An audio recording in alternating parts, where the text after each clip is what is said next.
Ето го устройството, един клик и се включва лънчера. Ето, виждате SD картата, дабъл клик и се изключва устройството. Сега ще видите пълното стартиране. Ланчър. Трябва да стартира Брус. Ето го Брус. Автоматично стартира последната програма, която е инсталирана. Wi-Fi опцията с множество функции. Wi-Fi Attacks главно, Target Attacks, Beacon Spam, Dead Float. Влизаме в Target Attack, прослушва всички Wi-Fi мрежи.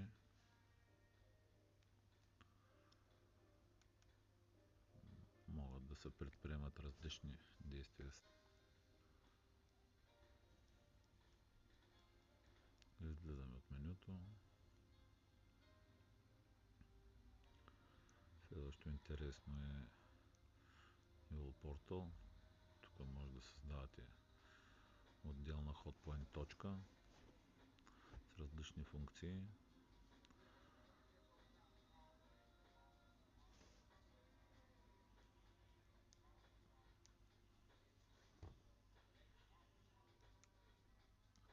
С дабъл клик по горния ляв ъгъл на дисплея трябва да се влезе в предно меню. Там нататък има Listen, Client, конфигурации. Тук може да създавате различни профили и влизаме в Bluetooth менюто.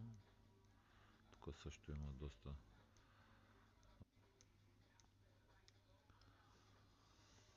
следващо.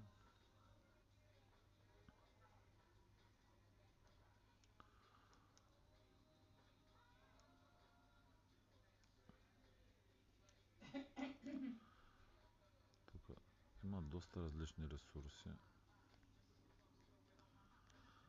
Също така е инсталиран и Marauder и Ghost. И са също доста впечатляващи като възможности. Но според мен е най-добрият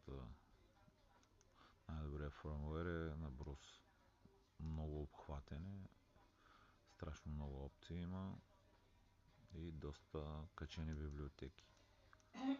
Ще станете доволни.